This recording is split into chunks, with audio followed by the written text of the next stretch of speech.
Hello friends, welcome to SS exam. दोस्तों, जैसे कि आपको पता ही है कि हम डिफेंस अकाउंट कोड के चैप्टर नंबर 3 के बारे में डिस्कस कर रहे थे। तो दोस्तों, उसी कड़ी में अपनों ने चैप्टर नंबर 3 के पार्ट 5 तक डिस्कस कर लिए हैं। दोस्तों, काफ़ी लंबा और लेंदी चैप्टर है और काफ़ी कॉन्सेप्चुअल चैप्टर है, राइट। और याद करने वाली भी बहुत सी बातें हैं इसके अंदर। तो आगे अपने चैप्टर पढ़ेंगे इसका 4th और 5th और 6th, इसके अंदर भी इसका थोड़ा थोड़ा रोल आपको देखने को मिलेगा, राइट। तो इसको दोस्तों ढंग से पढ़िए और बार बार रिवाइज़ करते रहिए। 5वां जो भाग मैंने पढ़ा आपको उसको रिवाइज़ करवाऊँगा, राइट। यस और नो। तो देखिए, अपने पिछला भाग रिवाइज़ करते हैं। तो ये देखिए दोस्तों, चैप्टर नंबर 3 के पार्ट 5 में हमने क्या पढ़ा। तो सबसे पहले दोस्तों हमने पढ़ा capital cost of non productive work to be met from ordinary revenues. अब देखिए दोस्तों, इसकी थ्योरी मैंने आपको कल बताई इसके अंदर की। तो आप ओनली टॉपिक देख के क्या इसकी थ्योरी रिवाइज कर सकते हो? क्या ऐसी समझ में आप में बनी है? जब अगर आपने वीडियो ढंग से देखा है, प्रीवियस पार्ट इसका ध्यान लगा के देखा है, तो ये बहुत अच्छे से मैंने बताया था। तो क्या इतना बोलने से आपको वो सारी चीज़ें रिकॉल हो रही है? यस और नो? अगर नहीं हो रही तो मैं बताता हूँ। देखिए, capital cost of non productive work to be met from the ordinary revenues. अब देखिए दोस्तों, नॉन प्रोडक्टिव वर्क है, ठीक है, उसके ऊपर हमें कुछ खर्चा करना है, राइट। वो खर्चा दोस्तों हम ऑर्डिनरी रेवेन्यू से करेंगे, ना कि कैपिटल रिसिप्ट से या कैपिटल की प्राप्तियों से, ना कि या कि बोरोवेड फंड से, ठीक है। ये जो हमारे जो रेगुलर जो रेवेन्यू आता है, ठीक है, ऑर्डिनरी जो रेवेन्यू है, उससे अपने किसी नॉन प्रोडक्टिव वर्क का करेंगे, ठीक है। और इसका मैंने आपको बेहतरीन एग्जांपल दिया था, केजीएफ की माइंस जो है दोस्तों, वहाँ पे ये काफ़ी पुरानी हो गई है। और जब ये स्टार्ट की गई थी तो वहाँ पे 49 ग्राम पर टन सोना निकलता था, राइट। इसके बाद धीरे धीरे कम होते होते जब ये बंद की गई तो उस टाइम पे बहुत ही नॉन प्रोडक्टिव थी और इसके अंदर 4 ग्राम के लगभग प्रति टन इसमें सोना निकलने लगा, तो ये नॉन प्रोडक्टिव हो गई। तो दोस्तों, नॉन प्रोडक्टिव होने के कारण इसकी जो मील्स हैं, मान लो इनमें कुछ खराबी आ जाएगी, तो दोस्तों उस पर जो खर्चा होगा वो ऑर्डिनरी रेवेन्यू से करेंगे हम, ठीक है। वो नॉन प्रोडक्टिव मतलब अपने को उससे प्रॉफिट बहुत कम हो रहा है, ठीक है, कोई बिजनेस आपको प्रॉफिट जनरेट नहीं कर रहा है, उसको बोलते हैं नॉन प्रोडक्टिव, राइट। यस और नो? इसके बाद देखिए दोस्तों, 23 नंबर पे क्या पढ़ा मैंने। ये दोस्तों नियम नहीं है, ये सीरियल नंबर है, ठीक है, ध्यान रखिए आप। जब ये चैप्टर खत्म करेंगे तो ये एक बार वापस आपको रिवाइज करवाऊंगा, इसलिए इसको एक बार से अलग से लिख लिया मैंने। तो conversion of outstanding loans into equity investment और ग्रांट इन एड। अब क्या बोल रहा है दोस्तों, आउटस्टैंडिंग लोन की बात है। मान लो आपने किसी पब्लिक सेक्टर कंपनी को, पब्लिक सेक्टर एंटरप्राइजेज को, पब्लिक सेक्टर अंडरटेकिंग को, बहुत सारे नाम है, ये सारे सिनोनिम्स ही हैं, राइट। थोड़ा थोड़ा इनमें डिफरेंस है, आप सिनोनिम समझिए। मतलब सरकारी जो उपक्रम है, जो सरकारी जो इंडस्ट्री है, जो सरकारी जो उद्योग है, आपने उनको लोन दे रखा था, ठीक है। और दोस्तों ऐसा कोई परिस्थिति आई कि वो लोन नहीं चुका सकती या उसका रेवेन्यू इतना जनरेट नहीं कर पा रही है, या जो भी इसमें वजह रही होगी, तो गवर्नमेंट क्या करती है, समय समय पर उनका कैपिटल बेस बढ़ाने के लिए तो जो इनको लोन दिया गया है उसको इक्विटी में कन्वर्ट कर देती है। मान लो सरकार की पहले किसी कंपनी में 60% हिस्सेदारी थी, तो वो बोलते हैं कि आप लोन मत दो हमें, ठीक है, आप कंपनी ग्रो करें, आप उसमें हमें 5% इक्विटी और दे दो, ठीक है, 65% इक्विटी हमें मिल जाएगी। इक्विटी दोस्तों शेयर होता है। शार्क टैंक आपने देखा होगा, तो पूरे दिन इसमें यही करते रहते हैं, मैं आपको 1% दूंगा, 1 करोड़ रुपए ले लीजिए, 2% दूंगा, ठीक है, तो उसको इक्विटी बोलते हैं, राइट। या तो वो इक्विटी ले लेगी, या दोस्तों ग्रांट इन एड, एक सहायता अनुदान राशि बोलते हैं इसको। ग्रांट मतलब क्या होती है? ग्रांट मतलब दोस्तों पैसा है। बजट के अंदर भी पता होगा कि ग्रांट्स ये डिमांड करते हैं मिनिस्ट्रीज़, उनको जो पैसा चाहिए वो ग्रांट्स के रूप में पेश करते हैं वो, राइट। एप्रोप्रिएशन अकाउंट में ग्रांट्स के रूप में इनको पैसा इशू किया जाता है, राइट। तो इस प्रकार से ग्रांट इन एड मतलब उनको एक सहायता दे दी कि हाँ लोन आप रख लीजिए, कोई बात नहीं, एज ए सहायता आप इसको, ठीक है। तो इसके बाद देखिए दोस्तों, 24 नंबर पर मैंने क्या पढ़ा, कोई भी मैं प्रोजेक्ट है उसके ऊपर मेरा 10 लाख का खर्चा लग जाए या और उसकी लाइफ 7 साल से ज़्यादा हो, तो वो जो खर्चा लगेगा वो कैपिटल एक्सपेंडिचर से जाएगा। मतलब जिस प्रोजेक्ट पे मैंने खर्चा किया है वो एज ए कैपिटल एक्सपेंडिचर का प्रोजेक्ट है, सॉरी, राइट। यस और नो? 10 लाख 7 साल, इसको ऐसे याद रखिए, 10 में से 3 घटाए 7। दोस्तों अभी याद है, बाद में कन्फ्यूज़ हो जाओगे, 7 और 10 में 7 लाख था या 10 साल था, ठीक है। तो इसलिए 10 लाख है, पैसा ज़्यादा है, पैसा दोस्तों बड़ी अमाउंट है, पैसा बोलता है, ऐसे याद रखिए, पैसा ज़्यादा होगा हमेशा, साल हमेशा कम होंगे, ठीक है। पैसा ज़्यादा होगा, साल हमेशा कम होंगे। ज़्यादा पैसे में से 3 घटा दूंगा तो मेरे साल आ जाएंगे, राइट। यस और नो? तो देखिए 25 नंबर पे फिर मैंने क्या पढ़ा दोस्तों, व्हीकल पर जो खर्चा होगा वो कैपिटल एक्सपेंडिचर से जाएगा। पिछले सारे जो भी नियम थे वो धरे के धरे रह गए जब मैं व्हीकल की बात करता हूँ, ठीक है। 10 लाख का व्हीकल हो भले ही ना हो, 7 साल उसकी लाइफ हो भले ही ना हो, लेकिन मैंने जो व्हीकल पे खर्च कर दिया तो वो कैपिटल एक्सपेंडिचर है दोस्तों। ट्रिपल मार्क कर लीजिए, स्टार इस पर पूछ सकते हैं आपके MCQ एग्जामिनेशन में, राइट। यस और नो? आगे बढ़िए दोस्तों, ट्रांजिट पे एंड अलाउंसेस की बात की थी मैंने। तो ट्रांजिट पे एंड अलाउंसेस दोस्तों, अगर कोई ज्वाइन करना चाहे बंदा, ठीक है, या उसका ट्रांसफ़र हो एक D1 डिपार्टमेंट से D2 डिपार्टमेंट के अंदर। फ्रेंड्स 3 कंडीशन है, एक तो ज्वाइन करने जाए, आप अपने घर से किसी डिपार्टमेंट को ज्वाइन करने जाओगे, ये आपका होम है, ये D1 डिपार्टमेंट है, ठीक है। एक तो वो हो गया केस, एक हो गया D1 से D2 में जाएगा या D2 से D1 में जाएगा, वाइस वर्सा।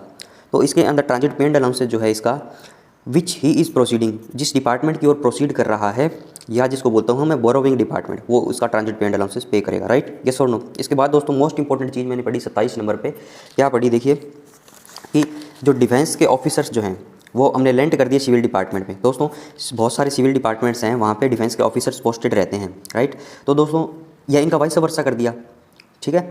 तो इसके अंदर जो उनका ट्रांजिट पे एंड अलाउंसेस है दोस्तों, वो बोरोइंग डिपार्टमेंट करेगा, ठीक है। अगर डिफेंस से सिविल में आ रहा है तो सिविल करेगा, सिविल से डिफेंस में जा रहा है वापस, तो इसका जो बोरोइंग डिपार्टमेंट होगा दोस्तों, डिफेंस सर्विसेज के ऑफिसर्स की बात कर रहा है, तो जो बोरोइंग डिपार्टमेंट है, जिस डिपार्टमेंट में प्रोसीड कर रहा है, वो इनके transit pay and allowances beer करेंगे, राइट, यस और नो। 28 नंबर पर दोस्तों डीएडी पर्सनल की जब भी बात आ जाए दोस्तों, थोड़ी सी इसमें कन्फ्यूजिंग बातें लिखी गई है, प्रॉपरली क्लियर नहीं है बुक के अंदर, ठीक है। और दोस्तों हम भी बुक पढ़ के ही तो क्लियर कर सकते हैं चीज़ें, अगर बुक में ही नहीं सही तो फिर हम कौन सा सोर्स देखें, राइट। अगर कोई सोर्स मुझे मिला इसके अंदर और अच्छा, तो मैं आपको जरूर इसमें क्लैरिफाई करूंगा, राइट। एक बार दोस्तों आप ये याद रखिए कि डीएडी पर्सोनल के केस में ट्रांजिट पे एंड अलाउंसेस की जब बात करेंगे, तो जो डिपार्टमेंट पेमेंट कर रहा है उस करंट टाइम में उसको, ठीक है, ऑप्शन में अगर आपको मिल जाए कि the department which is paying to the DAD personnel that will pay the transit pay and allowances regarding the DAD personnel, ठीक है, जो पेमेंट कर रहा है, ठीक है। अंदर इसके अंदर एडवांस और रिकवरी का थोड़ा सा कॉन्सेप्ट था, थोड़ा सा मुझे कॉन्ट्राडिक्शन लगा, राइट। तो आप इस जो पेमेंट कर रहा है वो इस डीएडी पर्सोनल का, ठीक है। अगर 29 नंबर पर देखिए दोस्तों, मिलिट्री स्टूडेंट की बात करते हैं, वो जो सर्वे पार्टी के साथ अंडर ट्रेनिंग में है, तो मिलिट्री स्टूडेंट देखिए दोस्तों, आप डिफेंस सर्विस एस्टीमेट मत लगा देना, इनका दोस्तों सिविल एस्टीमेट से जाएगा पैसा, राइट। अगर कोई दोस्तों मिलिट्री स्टूडेंट सर्वे पार्टी के साथ अंडर ट्रेनिंग में है तो उसका पैसा सिविल एस्टीमेट से जाएगा, राइट, यस और नो। आगे देखिए दोस्तों 30 नंबर पे मैंने क्या लिखा हुआ है, जो क्रिमिनल केस है, सिविल सूट है और कोर्ट मार्शल है। क्रिमिनल केस मतलब फौजदारी मामले, सिविल सूट मतलब दीवानी मामले, और दोस्तों कोर्ट मार्शल जो है आपको पता ही है, आर्मी के केस में, डिफेंस के केस में ये दिया गया है, राइट, यस और नो। क्रिमिनल केस में दोस्तों जो विटनेस को आप समन करोगे तो उसका खर्चा जो है वो कौन पे करेगा, तो क्रिमिनल केस के अंदर दोस्तों जो फौजदारी के मामले हैं, जिस डिपार्टमेंट या मिनिस्ट्री से, जिस विभाग से विटनेस बिलोंग करता है, that department will pay, right. Civil suit की मैं बात करता हूँ तो जिससे पार्टी बिलोंग करती है, from which department the party belongs, that will pay the civil suit of the witness, right, जो समन का उसका खर्चा होगा। कोर्ट मार्शल की बात करूँ तो दोस्तों ये डिफेंस सर्विस एस्टीमेट से जाएगा।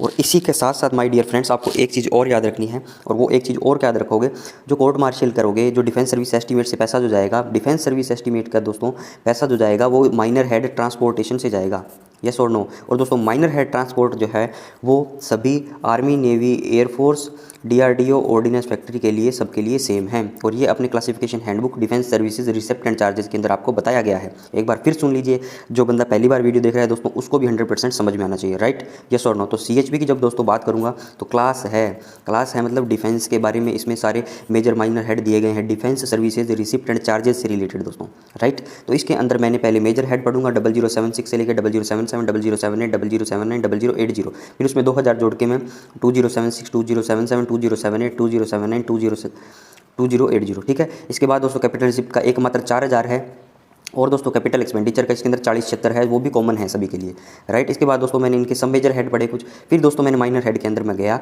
तो इसके अंदर आर्मी के अंदर 12 थे, 12, 9, 8, 14, 8, 12, 9, 8, 14, 8 मैंने आपको याद करवाया। उसके बाद दोस्तों मैंने कुछ कॉमन आपको बताया, जैसे ट्रांसपोर्टेशन का था, तो वहाँ से ये चीज़ मैंने लिंक कर दी, राइट। दोस्तों ऐसे लिंक करके पढ़ोगे तो चीज़ें आपको याद रहेगी, वरना दुनिया बहुत पढ़ रही है, ठीक है, याद किसी को नहीं रहता, वो पढ़ते चले जाते हैं, राइट, यस और नो। आगे चलिए दोस्तों, रिफंड्स और रेवेन्यू की बात कर रहा है, और दोस्तों चैप्टर 3 पार्ट 6 अपने आज स्टार्ट कर लिया, राइट। अब देखिए दोस्तों, ये जब टॉपिक आप बुक में पढ़ोगे, ठीक है, और आप इसकी इंग्लिश पढ़ोगे जिसके अंदर कोई भी सेमी कॉलम, कोई भी कॉमा, कोई भी फुल स्टॉप नहीं है, 10 लाइन की एक ही लाइन वो बना देता है, तो हमें दोस्तों चीज़ें समझ में नहीं आती, ठीक है। हालांकि बहुत ईजी सी बातें हैं, देखिए मैं आपको एक लाइन में बताता हूँ इसको कैसे है। रिफंड्स ऑफ रेवेन्यू, इसका मतलब है कोई रेवेन्यू जनरेट किया और उसको वापस रिफंड कर दिया, ठीक है। अब दोस्तों टैक्स की मैं बात करता हूँ, राइट। तो टैक्स को दोस्तों लिया जाता है पीपल ऑफ द कंट्री और ऑर्गेनाइजेशंस, ठीक है, कमर्शियल डिपार्टमेंट्स, जो भी दोस्तों पैसा कमाता है भारत देश के अंदर, उस पर उसको टैक्स देना पड़ता है, राइट। तो दोस्तों ये टैक्स कलेक्ट करने की जिम्मेदारी इनकम टैक्स डिपार्टमेंट को है, राइट। आपकी सैलरी से भी दोस्तों टैक्स कटता होगा अगर आप टैक्स स्लैब में आ रहे हो तो, राइट। तो दोस्तों क्या बोला, इनकम टैक्स डिपार्टमेंट ने टैक्स कलेक्ट करके कुछ रेवेन्यू जनरेट किया। जो टैक्स कलेक्ट करते हैं दोस्तों उसको रेवेन्यू ही तो बोलते हैं, राइट। तो दोस्तों इस रेवेन्यू को क्या मैं रेवेन्यू रिसिप्ट नहीं बोलता टैक्स में, ठीक है। रेवेन्यू रिसिप्ट में दोस्तों टैक्स कलेक्शन आता ही है तो है, ठीक है। तो अभी क्या बोलते हैं, जो टैक्स कलेक्ट किया आपने, एक बार तो रेवेन्यू जनरेट हो गया, आप अब इनकम टैक्स डिपार्टमेंट ने उसको रिफंड कर दिया। दोस्तों आप बोलोगे रिफंड क्यों कर दिया? क्योंकि दोस्तों आपने देखा होगा, आपके बहुत सारे लोग हैं, 90% लोग हैं जिनका टैक्स कटता है। मान लो ठीक है, डीएडी के अंदर आपका पहले जो है टैक्स कट गया, बाद में दोस्तों जो गवर्नमेंट ने डिसाइड किया आपको जो जितनी सेविंग आपको देनी पड़ती है, तो आपको सेविंग प्रूफ देते हो, तो वो इनकम टैक्स जो डिडक्ट किया है वो वापस कर दिया आपको। ठीक है, तो वो बात इसके अंदर लिखी गई है, जो आपका पहले टैक्स कटा है, जो रेवेन्यू रिसिप्ट गवर्नमेंट को प्राप्तियाँ हुई है, वो उन्होंने रिफंड कर दी। रिफंड का मतलब होता है दोस्तों पैसा वापस करना। रिफंड का मतलब होता है दोस्तों पैसा वापस करना। इनकम टैक्स डिपार्टमेंट ने आपका पैसा वापस कर दिया, राइट। तो देखिए 59 के फर्स्ट में क्या दिया, refunds of revenue shall be taken in reduction of the revenue receipt. तो दोस्तों ये कोई लॉजिकल बात है, मतलब इतनी कोई टफ बात है, सीधी सी तो बात है कि रिफंड्स ऑफ रेवेन्यू का मतलब क्या है कि reduction of the revenue receipt. जो रेवेन्यू रिसिप्ट थी उसमें मेरी कमी हो गई।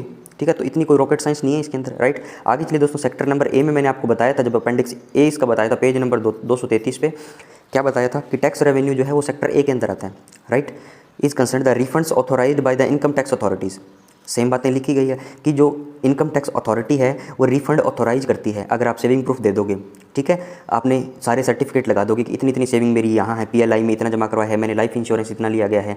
ठीक है, तो एक प्रकार से वो टैक्स आपका वापस कर दिया। ठीक है, वो पैसा भी तो गवर्नमेंट के पास ही गया है। मान लो आपने एलआईसी में दे दिया, गवर्नमेंट ओन्ड कंपनी है, तो वो भी तो आगे उस पैसे को कहीं लगा के रेवेन्यू जनरेट कर लेगी उतने पैसे से, राइट। इसलिए आपका टैक्स माफ़ कर दिया जाता है।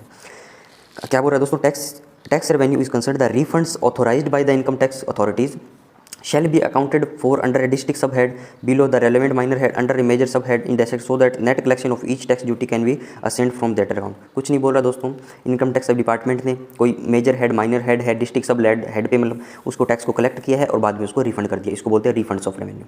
ठीक है, इसके अंदर आपके रेवेन्यू जो जनरेट किया है, रेवेन्यू जो रिसिप्ट है, उसके अंदर कमी आ जाएगी, राइट। यस और नो? आगे चलिए, नेक्स्ट है फ्रेंड्स, देखिए classification of transaction under suspense. देखिए सस्पेंस का नाम लिखते ही ये सस्पेंस आपको हर पेज पे मिलेगा अकाउंट कोड की बुक में। तो एक बार दोस्तों ध्यान रख लीजिए, दिमाग में बिठा लीजिए, सस्पेंस का मतलब कुछ नहीं है, आपके पास 100 रुपये आए, आपको किसी पर्टिकुलर ए हेड में डालने थे। ठीक है, तो आपको इसकी जानकारी नहीं थी या लैक ऑफ इन्फॉर्मेशन थी, तो आपने एस नाम के एक सस्पेंस हेड में डाल दिए। ठीक है, या आपके पास 10-10 रुपये की 10 ट्रांजैक्शन आई। ठीक है, और आपके पास इतना समय नहीं था कि आप इसको एक पर्टिकुलर कोड हेड में डालें या अलग अलग कोड हेड्स में डालें। ठीक है, तो आपने एक सस्पेंस नाम का कोड हेड था, उसमें सारी ट्रांजैक्शन को डाल दिया। ठीक है, अब बाद में जब समय मिलेगा तो आप इसको निकाल के अलग अलग डाल दोगे। अब दोस्तों इसकी लैंग्वेज कैसे बनानी है वो देखिए आप। ठीक है, वैसे तो हमारा एमसीक्यू टाइप का एग्जाम है, हमें लैंग्वेज की ज़रूरत नहीं है, फिर भी दोस्तों जो ग्रेजुएट क्लर्क और एमटीएस तैयारी कर रहे हैं बच्चे, उनके लिए इंपॉर्टेंट है। ठीक है, तो वो देख लीजिए इसको। Item of receipt and payment which can not be once taken to the final head of receipt और charge going to lack of information. समझ में आया? आइटम ऑफ रिसिप्ट, आइटम है किसके? रिसिप्ट और पेमेंट के। ठीक है, which can not at once be taken to the final head, जिनको एक बार प्रथम बार फाइनल हेड में नहीं ले जा सकते। किसके? रिसिप्ट या चार्ज, उसको प्लस में लूँ या माइनस में लूँ। ठीक है, ओइंग टू किसकी वजह से? लैक ऑफ इन्फॉर्मेशन, हमें सूचना आदि है, जानकारी नहीं है। As to their nature for any other reason, या तो उनके नेचर के बारे में या कोई और कारण है। मे बी, अब देखिए दोस्तों, may be item of receipts and payment which can not be once taken to the final head. यहाँ से देखिए, may be held temporarily under the major head 8659 suspense account defence in the sector L suspense and miscellaneous of the account. क्या बोल रहा है दोस्तों, जैसे मैंने सेक्टर ए बताया आपको, टैक्स से रिलेटेड बातें करते हैं, तो उसी प्रकार से दोस्तों सेक्टर जो एल है, घबराना नहीं है दोस्तों, सेक्टर एल से भी, जैसे सेक्टर ए के अंदर टैक्स रेवेन्यू था, नॉन टैक्स रेवेन्यू था, ये सारी बातें मैं कर रहा था, इनकम टैक्स था, सारी चीज़ें दोस्तों मैं कर रहा था, उसी प्रकार से एक मेरा सेक्टर एल है। सेक्टर मैंने आपको बताया था ग्रुप ऑफ फंक्शंस। ठीक है, ग्रुप ऑफ फंक्शन, और दोस्तों सेक्टर एल जो सस्पेंस एंड मिसलेनियस इसका नाम है, इसके अंदर दोस्तों 8659 जो है, इसके अंदर दोस्तों और भी मेजर हेड होंगे। ठीक है, सस्पेंस के अंदर और भी मेजर हेड होंगे, लेकिन डिफेंस से रिलेटेड जो है वो 8659 है। ठीक है, जैसे दोस्तों आपको क्या क्या चीज़ें याद रखें, जैसे 4076 याद रखना आपको, कैपिटल एक्सपेंडिचर है। ठीक है, ये डिफेंस का capital outlay on defence services है। ऐसे दोस्तों और भी होंगे कैपिटल एक्सपेंडिचर के खर्चे। ठीक है, सिविल मिनिस्ट्रीज़ के होंगे, लेकिन हमें जो याद रखनी है दोस्तों, डिफेंस से रिलेटेड बातें याद रखनी है। एक चीज़ मैंने आपको कल भी बताई थी कि आपको डिफेंस से रिलेटेड ही बातें याद रखनी है। यस और नो? तो 4076 जैसे कैपिटल एक्सपेंडिचर से रिलेटेड था, सेक्टर एल के अंदर जो सस्पेंस से रिलेटेड है उसका मेजर है 8659 सस्पेंस एंड मिसलेनियस से रिलेटेड है, राइट। और ये सस्पेंस अकाउंट का डिफेंस का, मतलब कोई भी ट्रांजैक्शन आएगी एक बार आप इसमें पटक दो, फिर अब बाद में इससे निकाल लो। आगे देखिए दोस्तों क्या है, important special orders governing classification of certain individual transactions. इसमें क्या बताया गया दोस्तों, cost of acquisition of land. बहुत ईजी है दोस्तों, आप बुक में पढ़ोगे इसको तो आपको नहीं समझ में आएगी ये बातें, लेकिन आपको बहुत ईजी लैंग्वेज में आपको बताऊंगा मैं। देखिए क्या है, the cost of land acquired for any specific work और a project shall be recorded as a part of the cost of the works और the project under the relevant functional major minor head. दोस्तों क्या बोल रहा है कि आप कोई लैंड एक्वायर करते हो। लैंड एक्वायर का मतलब दोस्तों पता है, मान लो आपने कोई ज़मीन खरीद ली, ठीक है, आप कोई ज़मीन खरीदते हो, प्लॉट खरीदते हो, वहाँ मकान बनाते हो, ऐसे दोस्तों डिफेंस ने कोई ज़मीन खरीद ली। ठीक है, तो दोस्तों ये ज़मीन जो खरीदेगी डिफेंस, इसकी कॉस्ट जो है, इस पर जो पैसा लगेगा, पैसा लगेगा, तो दोस्तों वो कहाँ से पे होगा? तो इसमें बोला गया दोस्तों, नेक्स्ट अब जाओगे तो उसमें बोलेगा डिफेंस सर्विस एस्टीमेट से पे होगा। इतनी सी बात है। ठीक है, the cost of land acquired, देखिए द कॉस्ट है किसकी, लैंड एक्विजिशन की, एक्वायर्ड की, फॉर एनी स्पेसिफिक वर्क और अ प्रोजेक्ट, कोई भी स्पेसिफिक प्रोजेक्ट लगाना है डिफेंस को, कोई भी काम करना है, द कॉस्ट यहाँ से पढ़ी दोस्तों, ये सब क्लोज था, the cost shall be recorded as a part of the cost of the works. तो ईजी सी बात है, इसको लिखने की क्या जरूरत है कि भाई जो कॉस्ट जो है वर्क्स की, ठीक है, उसको कॉस्ट बोला जाएगा, तो वो तो हमें पता ही है, कॉस्ट बोला जाएगा, of the project under the relevant functional major minor head. तो इसको बोलने की भी क्या जरूरत थी? ठीक है, कि भाई मैं कोई पैसा खर्च करूँगा, capital outlay on defence services करूँगा, तो वो कोई मेजर हेड माइनर हेड कोई सेक्टर के अंदर ही तो आएगा, तो इसको बोलने की कोई ज़रूरत नहीं थी। सुपरफ्लूअस बातें हैं दोस्तों। ठीक है, फिर भी समझ के लिए मैंने आपको इसको बताया। अब देखिए वो खर्चा निकलेगा कहाँ से, नेक्स्ट स्लाइड में आपको वो पता चलेगा।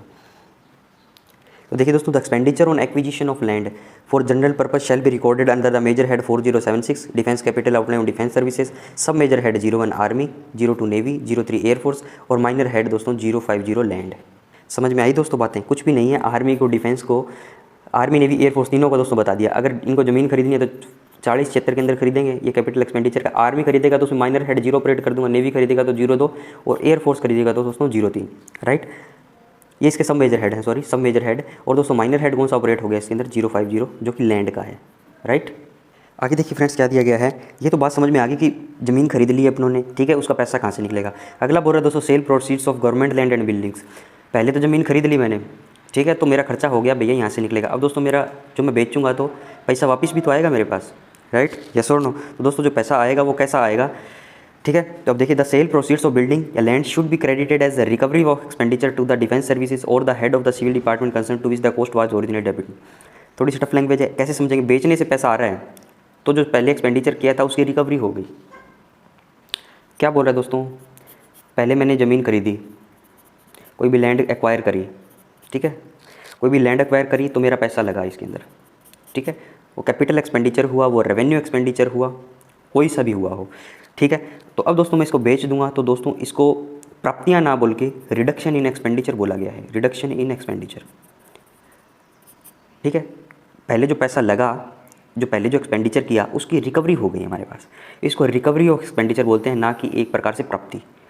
राइट, प्राप्ति दोस्तों जो अकाउंट कोड की भाषा है उसके अंदर जो फ्रेश प्राप्तियाँ होगी आपको। ठीक है, मान लो इनकम टैक्स आया तो दोस्तों फ्रेश आया है वो। ठीक है, पहले आपने खर्चा नहीं किया लोगों पे इनकम टैक्स से।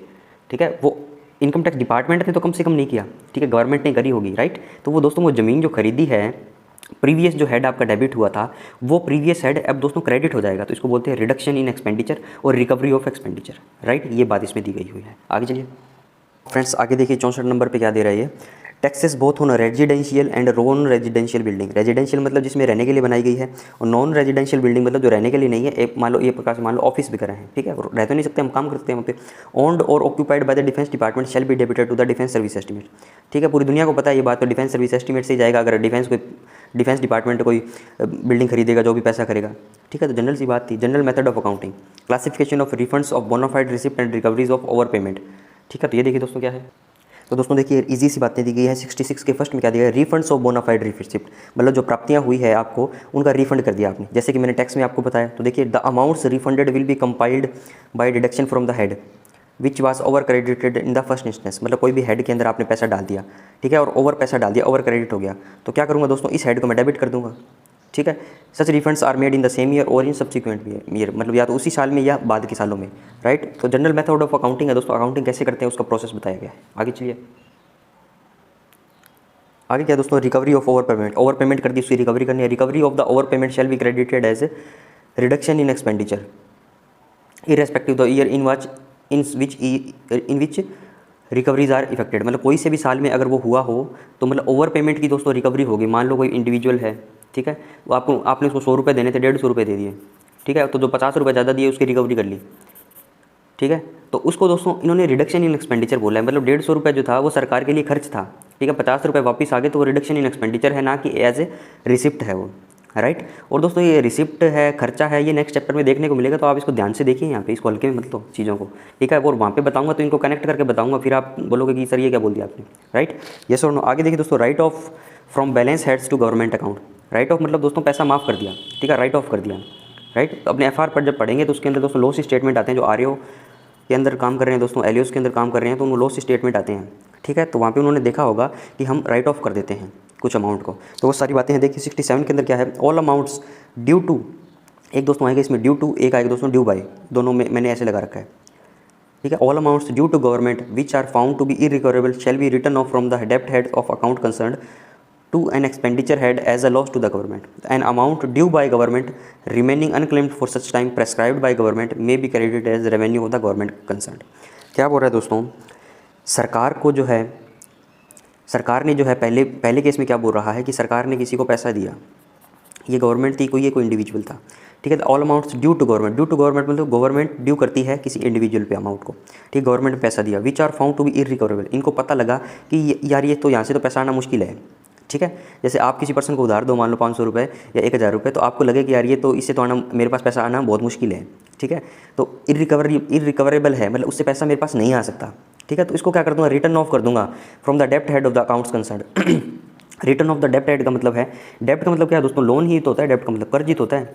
तो सरकार का जो कोड हेड था, डेप्ट वाला कोड हेड था, उसके अंदर दोस्तों क्या किया सरकार ने, मान लो पब्लिक अकाउंट में था डेप्ट, मैंने पढ़ा था डेप्ट हेड उसके अंदर, पब्लिक अकाउंट ऑफ इंडिया के अंदर, राइट। तो उसके वो जो डेप्ट हेड जो था वहाँ से उसको रिटर्न ऑफ कर दिया पैसे को, मतलब चल जाए यार नहीं आएगा तो वापस। टू एन एक्सपेंडिचर हेड, उसको एज एक्सपेंडिचर मान लिया गवर्नमेंट ने, राइट। पहले तो दोस्तों उसने दिया था कि मैं इसको दूंगा, ब्याज देगा, ये मेरे लिए प्राप्तियाँ होगी, लेकिन जब उसको लगा कि भैया ये अमाउंट तो इरिकवरेबल है, तो उसने गवर्नमेंट ने क्या मान लिया, उसको अपना खर्चा मान लिया, उसको एक्सपेंडिचर में काउंट कर लिया उसने, ठीक है। और वो हो गया गवर्नमेंट को लॉस, हानि हो गई ना। मान लो आपने किसी पर्सन को, ए ने बी को पैसे दिए 500 रुपये, ठीक है, और बोल दिया भैया लौटाए जब 550 दे देना मेरे को, ठीक है, 50 रुपये ब्याज। लेकिन इसको पता लगा कि भाई ये तो दिवालिया घोषित हो गया, भाग गया ये तो, ठीक है, देश छोड़ के चला गया, तो क्या करेगी दोस्तों, गवर्नमेंट उसको राइट ऑफ कर देगी, ठीक है। आपने बहुत सारे नाम सुने होंगे, अभी लेटेस्ट चल भी रहे हैं, ठीक है, कि भाई उनका पैसा जो है वो बैंक का पैसा खा गया तो उसको राइट ऑफ कर दिया, तो मतलब उसको अकाउंट से हटाना है दोस्तों। अननेसेसरी ट्रांजेक्शन्स जो होती है हम हमारे अकाउंट के अंदर नहीं रखते हैं, ठीक है, हमें साफ़ सुथरा अकाउंट्स मेंटेन करना होता है, तो इसलिए उनको राइट ऑफ कर दीजिए और वो गवर्नमेंट को हानि होगी, लॉस हो गया, राइट। अब दोस्तों आरओ जो एलओएस के अंदर जो काम कर रहे हैं, तो बहुत सारे केस मिलते रहते हैं उनको, ठीक है। तो उसके अंदर क्या होता है, मान लो कोई भी ऑर्डिनेंस डिपो है या कोई आर्मी है, ठीक है, उसने कोई सामान एक जगह से दूसरी जगह पे सप्लाई किया, तो कई बार क्या है दोस्तों, सामान चोरी हो जाता है, ठीक है। मान लो 5000 जूते दोस्तों चोरी हो गए उनके, ठीक है, 5000 जूते जो आर्मी के पर्सोनल पहनते होंगे, बूट डीएमएस जिनको बोलते हैं दोस्तों, वो चोरी हो गए, ठीक है। या जुराबें उनकी 10,000 पेयर जुराबें चोरी हो गई, राइट। तो अब इसमें क्या करेंगे, इनकी भी गलती नहीं है ना, गवर्नमेंट की गलती है, ठीक है। तो इनका दोस्तों फिर इंक्वायरी होती है, वो एक प्रोसेस है, वो एफआर भी पढ़ाऊंगा आपको मैं। तो उसके अंदर दोस्तों इनको क्या राइट ऑफ कर दिया जाता है, एक जिनकी पावर में आएंगे, मान लो ये 1 लाख के थे सामान पूरा, तो दोस्तों जिसकी पावर में आएगा, ठीक है, उनके कर्नल की पावर में आएगा, ठीक है, ब्रिगेडियर की पावर में आएगा, ठीक है, जिसकी भी पावर में आएगा तो उसकी सैंक्शन लेनी पड़ती है, आईएफई की सैंक्शन लेनी पड़ती है, एट लास्ट एलओ आरओ में जाके उसको राइट ऑफ करवाना पड़ता है लॉस स्टेटमेंट बना के, ठीक है। तो ये दोस्तों लॉस स्टेटमेंट का प्रोसेस है, ठीक है, कॉम्प्लेक्स नहीं है, जिसने काम किया उसको भली भांति ये चीज़ें आती होगी। जैसे दोस्तों जिसने मेन ऑफिस में काम नहीं किया तो उसको दोस्तों पंचिंग मीडिया टफ लगता है, ठीक है। और हम घूमते रहते हैं कि सर पंचिंग मीडिया पढ़ा दो, पंचिंग मीडिया पढ़ा दो। पंचिंग मीडिया कुछ नहीं है दोस्तों, आप अपने दोस्त के साथ जाओ एरिया अकाउंट ऑफिस में, मेन ऑफिस के अंदर, और उससे बोल दे भाई कि मेरे को पंचिंग मीडिया बता दे 2-4 एग्जांपल, आपको सोचो 1000% समझ में आ जाएगा, ठीक है। एलओ आरओ में चले जाओ कोई दोस्त से, दोस्तों उसको बोल दो लॉस स्टेटमेंट बता दे भाई मेरे को, तो ये चीज़ें ईजी हो जाएगी, right. You have to grasp these चीज़ by doing the practical things, right, yes और नो। तो देखिए मतलब लॉस हो गया गवर्नमेंट को। आगे दोस्तों क्या बोला है, any amount due by government remaining unclaimed for such time, मतलब ये तो था कि गवर्नमेंट ने पैसा दिया है, ये है दोस्तों गवर्नमेंट को पास पैसा आया है, ठीक है, such time prescribed by government may credited as revenue to the government, मतलब किसी इंडिविजुअल ने गवर्नमेंट को पैसा जमा करवाया, मान लो दोस्तों प्रोविडेंट फंड का ही पैसा मान लूँ आपको मैं, ठीक है, जीपीएफ का पैसा मान लूँ, और दोस्तों कुछ एक टाइम लिमिट गवर्नमेंट की दी गई है कि हाँ इसके बाद आपको ये पैसा निकालना है, ठीक है। मान लो पीएलआई का पैसा है आपका, ठीक है, पोस्टल लाइफ इंश्योरेंस का, तो आपने नहीं गया आप कुछ सालों के बाद, तो दोस्तों वो गवर्नमेंट उसको अपने कब्जे में ले लेगी और वो दोस्तों गवर्नमेंट का एज ए रेवेन्यू माना जाएगा, राइट। और दोस्तों इसको मैं रिडक्शन ऑफ एक्सपेंडिचर क्यों नहीं बोल रहा, जैसे कि मैंने ऊपर वाले में बोला था, क्योंकि दोस्तों ये पहले गवर्नमेंट ने खर्चा नहीं किया। दोस्तों गवर्नमेंट कोई भी मद पे खर्चा पहले कर देती है, राइट, पहले उसने खर्चा कर दिया और वापस उसी पे अंदर कुछ प्राप्तियाँ हो जाती है, तो वो रिडक्शन ऑफ एक्सपेंडिचर कहलाता है, ना कि प्राप्तियाँ, राइट। एक चीज़ आपको याद रखनी है। आगे चलिए दोस्तों, तो दोस्तों क्या बोला गया इसमें अगली लाइन में, वो इसी के साथ कनेक्ट है कि जो वो दोस्तों क्या होगी, गवर्नमेंट की प्राप्तियाँ, ठीक है। गवर्नमेंट के पास अगर किसी इंडिविजुअल का पैसा है, किसी ऑर्गेनाइजेशन का पैसा है, तो उसके अंदर क्या करेंगे, बाय डेबिट टू द डेप्ट हेड, मतलब डेप्ट हेड से उसको डेबिट करके डिपॉजिट हेड कंसर्न्ड, मतलब क्रेडिट कर देंगे अपने उसको जो हमारा रेवेन्यू का अकाउंट है, right. Amounts outstanding due to book keeping errors, दोस्तों बुक कीपिंग एरर्स का मतलब मान लो बनाने वाले ने अकाउंट गलत बनाया है, ठीक है, इसको काट दीजिए आप एक बार इसको, ठीक है। Amounts outstanding due to book keeping may be return off to major head 8680 miscellaneous government account and minor head 102 write off from the head of account closing to balance with the specific approval of CAG। ये book keeping error के जरिए अगर कोई error हो जाती है तो उनके ये हेड्स दिए गए हैं और अप्रूवल लेना पड़ेगा आपको CAG का, ठीक है। आगे देखिए दोस्तों, नोट 1 के अंदर क्या दिया गया है, the powers of CAG may be exercised by the CGDA, additional CGDA and PCDA CDA in cases where amounts to be written off do not exceed ₹1000 provided that।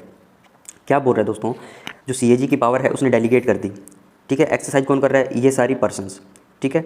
अगर आपको अमाउंट राइट ऑफ करना है 1000 रुपये का, ठीक है, तो CAG की आपको अप्रूवल की ज़रूरत नहीं है, राइट। आप ये सारे कर सकते हैं, ठीक है। 1000 रुपये तक का अमाउंट्स क्या क्या शर्तें, amounts written off have thoroughly been examined by the internal audit section, ठीक है। जो अमाउंट जो है जो राइट ऑफ की जा रही है वो इंटरनल ऑडिट सेक्शन जो है दोस्तों मेन ऑफिस के अंदर होता है ये, ठीक है। RO LO वाले को पता होगा इनको, क्योंकि बहुत सारी रिपोर्ट्स जाती हैं इनके पास हमारी, ठीक है। Amounts written off have thoroughly been examined by the internal audit section, मतलब वो अच्छे से चेक कर लिया उसने। अगली कंडीशन क्या है, अगली कंडीशन है दोस्तों, the CGDA, additional CGDA, PCDA CDA is personally satisfied that items have been outstanding over 5 years. दोस्तों 5 साल से ज़्यादा आइटम आउटस्टैंडिंग है, that dead end has been reached in all cases and that is write off is unavoidable. मतलब 5 साल से ज़्यादा उसकी लाइफ हो रही है, राइट ऑफ कर दीजिए। ये मतलब और ये सारे दोस्तों सेटिस्फाई हो जाएं कि outstanding is the result of a book keeping error only. और दोस्तों जो आउटस्टैंडिंग बैलेंस है वो बुक कीपिंग एरर की वजह से हुआ है, तो दोस्तों ये 1000 रुपये, ये तीनों कंडीशन फुलफिल हो जाए तो 1000 रुपये दोस्तों ये राइट ऑफ कर सकते हैं, ठीक है। मतलब 1000 रुपये की गड़बड़ी हुई है दोस्तों, मेन आप ये समझिए कि 1000 रुपये की गड़बड़ी हुई है बुक कीपिंग एरर को बुक कीपिंग करते टाइम, मतलब अकाउंट्स मेंटेन करते टाइम। तो दोस्तों इनको पहले क्या बोला गया पिछले पैरे में कि CAG की अप्रूवल लेनी पड़ेगी, ठीक है। लेकिन CAG दोस्तों इन्होंने CAG ने पावर इनको डेलीगेट कर दी और 1000 रुपये तक की, अगर 1000 रुपये के अंदर ये तीनों कंडीशन फुलफिल हो जाए, ठीक है, 5 साल से ज़्यादा हो गया, ठीक है, और वो राइट ऑफ करना अनअवॉइडेबल था, तो ये सारे इनको राइट ऑफ कर सकते हैं। इंटरनल ऑडिट सेक्शन दोस्तों सब अपने आप को वो कर ले कि हाँ भाई मैं भी सेटिस्फाइड हूँ कि ये अनअवॉइडेबल है write off, right. The deputy CGDA, additional CGDA, down CGDA may also write off outstanding amount up to ₹100 in each case under the head provident fund suspense subject to his having satisfied. ऊपर वाली तीनों condition इनके द्वारा किया गया review के लिए next authority को भेजा जाएगा। अब क्या बोल रहा है दोस्तों, प्रोविडेंट फंड सस्पेंस की स्पेशल बात कर दी, ठीक है दोस्तों। PF के अंदर किसी का पैसा पड़ा है, ठीक है, और दोस्तों ये 100 रुपये तक का जो है पैसा जो है 100 रुपये तक का वो राइट ऑफ ये कर सकते हैं, राइट। तो इसके अंदर क्या क्या अपने अथॉरिटी दे दी, deputy CGDA, additional CGDA, joint CGDA, ये भी इसको राइट ऑफ कर सकते हैं, राइट। आगे क्या बोल दिया, PF सस्पेंस के अंदर 5 साल की जो लिमिट है ये भी एप्लीकेबल नहीं है, राइट। इसके बाद देखिए दोस्तों करेक्शन ऑफ अकाउंट की बात करता हूँ मैं। If an item which properly belongs to a revenue और expenditure head is wrongly classified under another revenue और एक्सपेंडिचर हेड, मतलब किसी रेवेन्यू और एक्सपेंडिचर हेड के अंदर एक आइटम बिलोंग करता था, उसको हमने गलत क्लासीफाई कर दिया दूसरे रेवेन्यू या एक्सपेंडिचर हेड के अंदर, ठीक है। तो क्या बोल रहा है ये, मतलब एक प्रकार के एरर होगी। The error may be corrected at any time before the accounts of the year are closed, ठीक है। मतलब उस एक फाइनेंशियल ईयर के अंदर जब तक वो अकाउंट क्लोज नहीं होते तब तक मैं इसको करेक्ट कर सकता हूँ, ठीक है। No formal transfer necessary when the amount involve does not exceed ₹10, ठीक है। मान लो ये गलतियाँ कर दी आपने, अगर वो अमाउंट 10 रुपये से नीचे की है तो मुझे कुछ भी करने की जरूरत नहीं है, ठीक है। या वो अकाउंट क्लोज हो गए तो दोस्तों मुझे ये जो है एरर मैं सही नहीं कर सकता अगर वो अकाउंट्स क्लोज हो गए, तो ये 2 कंडीशन भी इसमें फॉलो करनी है। आगे चलिए दोस्तों, आगे देखिए फ्रेंड्स, तो दोस्तों ये थ्योरेटिकल बातें इतनी ज़्यादा इंपॉर्टेंट नहीं है, बस एक बार इसको पढ़ लीजिए। An error no matter how old and small it may be, छोटी हो या बड़ी हो, मस्ट बी करेक्टेड, उसको सही करना है। इफ इट इफेक्ट्स ए डेब्ट डिपॉजिट और रेमिटेंस है, ठीक है, इनको इफेक्ट करती है। तो if the account of the year in which the error took place are open, अगर अकाउंट ओपन है उस साल के, the correction should be made by removing the item from the head under which it is wrongly taken to that to which it is properly belongs, मतलब जिसमें गलत किया है उससे निकाल के हम दूसरे में कर देंगे, ठीक है। और दोस्तों ये सारी चीज़ें हमने किस में करते हैं, इसी चैप्टर में पढ़ूंगा, ट्रांसफर एंट्री से करूँगा मैं, उसको ट्रांसफर एंट्री बोलते हैं, जिसको TE बोलते हैं, ठीक है। तो देखिए दोस्तों आगे क्या है, to that to which it is properly belongs. If the accounts of the year are closed in which the error occurred then following procedure will forward, अगर वो अकाउंट्स क्लोज हो गया और साल खत्म हो गया और एरर पड़ी रहेगी तो हमें क्या करना है, an item taken to one डेब्ट deposit remittance and instead of another the correction should be made by transfer from one to another, ठीक है। मतलब एक से दूसरे में डाल दूंगा मैं, ठीक है, वही सेम सी बातें हैं। आगे चलिए, आगे भी देखिए दोस्तों, घुमा फिरा के बातों को बोला गया है। An item credit to a डेब्ट डिपॉजिट और remittance head instead to a revenue head, revenue head में करना था, इनमें कर दिया मैंने, या कर दिया डेबिट कर दिया डेब्ट डिपॉजिट रेमिटेंस को, ठीक है।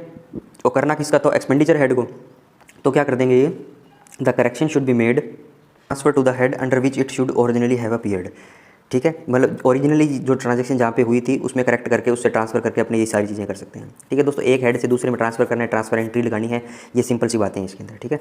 An item credited to a revenue head instead to a डेब्ट डिपॉजिट रेमिटेंस हेड, इनमें रखने के बजाय मैंने रेवेन्यू हेड में रख दिया उसको, तो क्या होगा, correction should be made by debiting refund and crediting the profit head, उसको डेबिट कर दो, दूसरे को क्रेडिट कर दो। आगे चलिए। तो क्वेश्चन भी ऐसे ही पूछे जाते हैं, ध्यान से देखिए। मई 2015 के अंदर पूछा गया है। एन आइटम, इसके अंदर दिया हुआ था क्वेश्चन, मई 2015 में जाके देख लीजिएगा। An item debited to expenditure head instead of to a डेब्ट डिपॉजिट एंड रेमिटेंस हेड।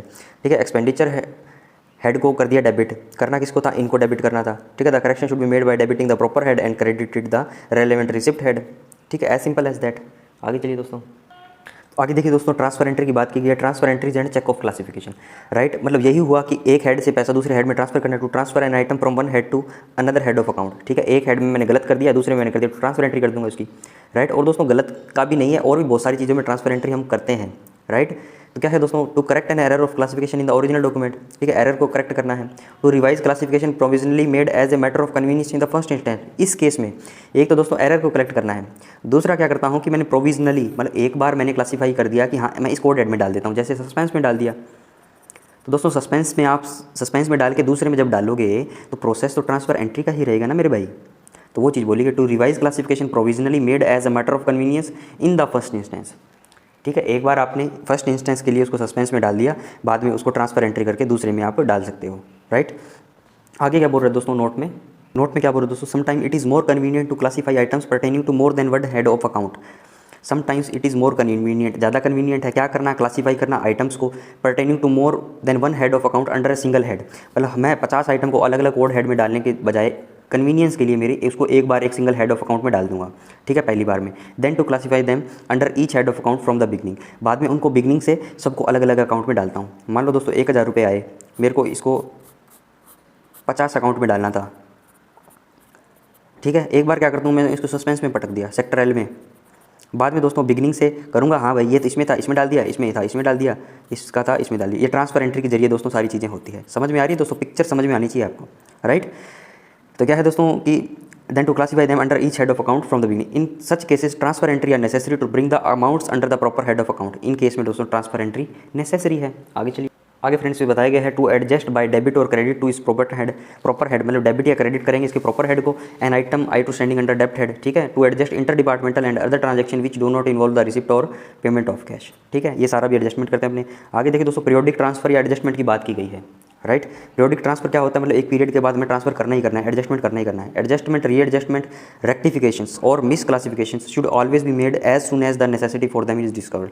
अगर ये सारी चीज़ें होती है एडजस्टमेंट की, रीएडजस्टमेंट की, रेक्टिफिकेशन की, rectification of miss classification. Adjustment मतलब पैसा एडजस्ट करना है, प्रॉपर कोड हेड में डालना। रीएडजस्ट करना मतलब ट्रांसफर एंट्री के द्वारा रीएडजस्ट करना। Rectification of miss classification, miss classify car करना, ए में डालना था 100 रुपये, बी में डाल दिया।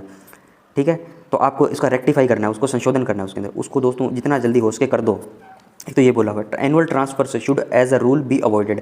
एनुअल ट्रांसफर करूंगा भैया मैं तो साल के लास्ट में, उसको दोस्तों आपको रूल नहीं बनाना है, ये वार्न किया गया यहाँ पे। मतलब एनुअली साल के एंड में मैं ट्रांसफर कर दूंगा पैसा, ये आप उसको एज ए रूल मत मानिए, राइट, यस और no. But in certain cases, कुछ केसेस दिए गए हैं जिसके अंदर आपको एनुअल ट्रांसफर करिए आप भले ही, right. Adjustment of left deposit, दोस्तों साल के एंड में पता चल जाएगा सरकार को कि हाँ इतनी लेफ्ट डिपॉजिट है।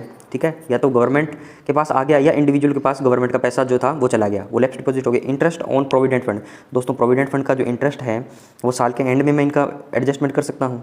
ठीक है, annual transfer as permissible are permissible, इन दोनों के बारे में दोस्तों बातें जो है वो एनुअल ट्रांसफर में कर सकते हैं। क्या हुआ, एडजस्टमेंट ऑफ लेफ्ट डिपॉजिट, एक तो ये याद रखना है, और interest on provident fund, right. इनके केस में अपने एनुअल ट्रांसफर करेंगे, बाकी में कोई भी अगर गलती हो गई, एडजस्टमेंट होगा, रीएडजस्टमेंट, उसको हाथों हाथ में करना है। ठीक है दोस्तों, आगे चलिए। और दोस्तों पीरियोडिक एडजस्टमेंट कौन कौन से होते हैं, अपेंडिक्स 4 में जाके अपने देख सकते हैं, राइट। तो आगे देखिए दोस्तों, लास्ट जो हमारा बचा है power of signing off punching media. Punching media को दोस्तों, जो पंचिंग मीडिया क्या होता है, ये दोस्तों डेटा को इलेक्ट्रॉनिक फॉर्म में, अकाउंट्स को इलेक्ट्रॉनिक फॉर्म में मेंटेन करना पंचिंग मीडिया कहलाता है। ठीक है, कंप्यूटर के अंदर हम उसको डेटा को फीड करेंगे। ठीक है, वो फीड करना उसको पंचिंग मीडिया कहलाता है, राइट। इसके दोस्तों दो बताया गया, एक तो नॉर्मल ट्रांसफर एडजस्टमेंट हो गया, एक जो गया अगर अकाउंट गलत बन गए तो रेक्टिफिकेशन उसका कैसे होगा, राइट, येस और नो। तो देखिए दोस्तों इसके अंदर कितनी कितनी पावर दी गई है। SOA section officer accounts up to ₹5 lakh. अब दोस्तों ये पोस्ट जो है ये अपने पुरानी हो गई है, तो इसको याद भले ही मत रखो आप, W से चालू कर दो इसको। W की पावर दोस्तों 25 लाख है। AOSAO की होगी इससे जस्ट ऊपर रैंक। AOSAO दोस्तों एक ही चीज़ है, ठीक है, accounts officer, senior accounts officer बना दिया उसको। तो 25 लाख से दोस्तों 1 करोड़ हो गया, इसका 4 गुना हो गया। ACDA DCDA में जाऊँगा दोस्तों ये हो गया 5 करोड़। जॉइंट CDA और एडिशनल CDA दोस्तों जाएगा 10 करोड़। ठीक है, CDA PCD जाएगा तो दोस्तों 10 करोड़ से ज़्यादा, राइट। अब दोस्तों रेक्टिफिकेशन की बात है तो W से पावर हटा ली, W का पैसा नीचे दे दिया। कैसे, ये 25 लाख नीचे दे दिया AOSIO को 25 लाख, ये अपना 1 करोड़ नीचे दे देंगे। ACD DCDO को तो हो गया दोस्तों, ACD DCD की पावर 1 करोड़।